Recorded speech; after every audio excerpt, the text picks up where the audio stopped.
Telugu cinema ఇండస్ట్రీలో success rate ఎక్కువగా ఉన్న కథానాయకుల్లో విక్టరీ వెంకటేష్ ఒకరు. కేవలం హీరోయిజానికే కాకుండా కథకి విలువనిచ్చే వెంకీకి ఈ మధ్య కాలంలో సోలో హీరోగా సరైన హిట్ లేదు. అందుకే తనకు బాగా అచ్చొచ్చిన కామెడీ జోనర్లో ఓ మంచి హిట్ కొట్టాలని డిసైడ్ అయ్యి మారుతి చెప్పిన కథకు ఓకే చెప్పాడు. భలే భలే మగాడువోయ్తో బంపర్ సక్సెస్ సొంతం చేసుకున్న మారుతి బాబు బంగారంగా వెంకటేష్ బాబుని ప్రేక్షకులకు పరిచయం చేశాడు. వెంకీ సరసన నయనతార నటించిన ఈ చిత్రం నేడు ప్రేక్షకుల ముందుకు వచ్చింది. మరి బాబు బంగారం ప్రేక్షకుల్ని ఏ మేరకు ఆకట్టుకున్నాడు, వెంకీకి సోలో హీరోగా సక్సెస్ దొరికిందా లేదా అనేది తెలుసుకుందాం. అసిస్టెంట్ కమిషనర్ ఆఫ్ పోలీస్ కృష్ణకి జాలి అనే గుణం కాస్త ఎక్కువగా ఉన్న వ్యక్తి. తాను పట్టుకునే దొంగలకి జలుబు చేసినా తట్టుకోలేని మృదు స్వభావి. ఒక ఇంపార్టెంట్ కేసు డీలింగ్ కోసం శైలజను ప్రేమిస్తున్నట్లు నాటకమాడతాడు. శైలజ తండ్రి మూర్తి కోసం ఎమ్మెల్యే పుచ్చప్ప, రౌడీ షీటర్ యాదవ్లు వెతుకుతూ ఉంటారు. అసలు డీల్ చేస్తున్న కేసేంటి? పుచ్చప్ప యాదవ్లు మూర్తి కోసం ఎందుకు వెతుకుతూ ఉంటారు? అసలు శైలజ నాన్న మూర్తి ఎందుకు తప్పించుకుని తిరుగుతూ ఉంటాడు వంటి ప్రశ్నలకు సమాధానాల సమాహారమే బాబు బంగారం కథాంశం. కృష్ణ పాత్రలో వెంకీ చాలా గ్లామరస్ గా కనిపించాడు. కామెడీ టైమింగ్ పరంగా తన అభిమానులను విశేషంగా అలరించిన వెంకటేష్ బాబు నిజంగానే బంగారం అనే స్థాయిలో పాత్రలో జీవించేశాడు. అందరిపై జాలి చూపిస్తూ వెంకీ పంచిన నవ్వులు సినిమాకి హైలైట్ గా నిలుస్తాయి. శైలజ అనే సాధారణ యువతి పాత్రలో నయనతార చక్కగా నటించింది.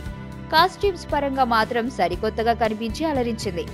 బత్తాయికాయల బాబ్జీగా పృథ్వీ నవ్వించడానికి వేరే లెవెల్లో ప్రయత్నించినప్పటికీ సన్నివేశంలో పట్టులేక ప్రేక్షకులు సదరు కామెడీని మాత్రం ఎంజాయ్ చేయలేదు.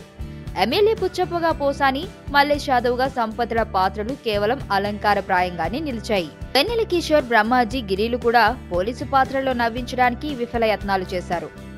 రాను రాను జీబ్రాన్ వైవిధ్యం పేరట చేస్తున్న ప్రయోగాలకు ప్రేక్షకుడు బాధపడాల్సి వస్తుంది. నేపథ్య సంగీతం వరకు సోసోగా అనిపించినప్పటికీ సాంగ్స్ విషయంలో మాత్రం సహనానికి పరీక్ష పెట్టేశాడు. మల్లెలవాన పాట మినహా ఏ ఒక్క పాటకు వాయిస్ సూట్ అవ్వలేదు. ఇక బొబ్బిలి రాజా చిత్రంలోని బలపం పట్టి పాటను రీమేక్ చేసిన విధానం సదరు పాట ఒరిజినల్ ఫ్లేవర్ ను పూర్తి స్థాయిలో పాడు చేశాడు. రిచర్డ్ ప్రసాద్ సినిమాటోగ్రఫీ బాగుంది. ప్రతి ఫ్రేమ్ ప్రతి ఆర్టిస్టును అందంగా చూపించాడు. లైటింగ్ ఎఫెక్ట్ ను కూడా చక్కగా యూటిలైజ్ చేసుకున్నాడు. ఎడిటర్ ఎస్బి ఉద్దవ్ వాడిన slide effect scene to scene కనెక్టివిటీకి సింక్ అవ్వలేదు. అలాగే ఫ్లాష్ బ్యాక్ రివీల్ చేసే సీన్స్ ను ఇంకాస్త సరిగా ఎడిట్ చేసి ఉంటే బాగుండేది. రిపీటెడ్ సీన్స్ ను తగ్గించాల్సింది. రామ్ లక్ష్మణ్లు కంపోజ్ చేసిన ఫైట్స్ ను వెంకటేష్ బాబు ఫ్యాన్స్ ను అలరించిన రెగ్యులర్ సినిమా ఆడియన్స్ ను మాత్రం విసిగిస్తాయి. కాస్త అతి తగ్గించుంటే ఇంకాస్త బాగుండేది. డార్లింగ్ స్వామి దర్శకుడు మారుతితో కలిసి రాసిన సంభాషణలు చాలా పేలవంగా ఉన్నాయి. పైగా ఒక్క కామెడీ పంచ్ కూడా పేలకపోవడం గమనార్హం. కెరియర్ మొదట్లో బూతు దర్శకుడు అనిపించుకున్న కమర్షియల్ గా సక్సెస్లు సొంతం చేసుకుని తనవి బూతు సినిమాలు అన్నవారికే మార్గదర్శకుడిగా నిలిచాడు మారుతి. ఆ తర్వాత భలే భలే మగాడువోయ్తో సూపర్ హిట్ అందుకుని తనలో చాలా మ్యాటర్ ఉందని చెప్పకనే చెప్పాడు.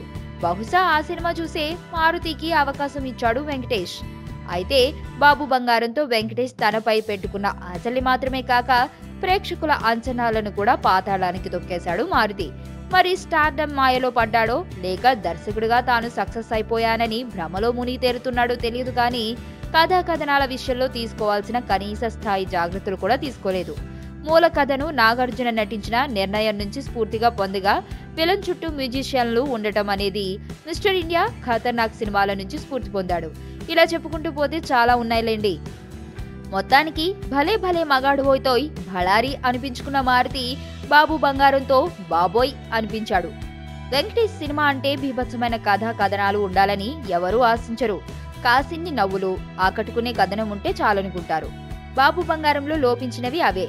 యూట్యూబ్ లో చూసి చూసి బోర్ కొట్టేసిన కామెడీ సీన్లు, వాట్సాప్ లో షేర్ చేయగా చదివిన పంచ్ డైలాగులు, కుప్పలు తెప్పలుగా నిండిపోయిన బాబు బంగారం సోలో హీరోగా హిట్ కొట్టాలన్న వెంకీ కలను నీరుగార్చేసేలా చేసింది.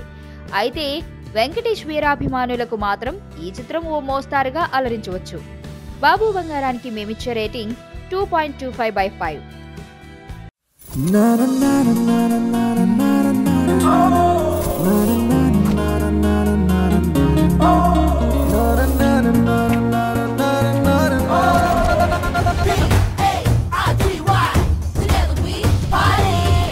ఓ పాప బాబా రాందేవ్ బ్యాచ్ అన్నమాట.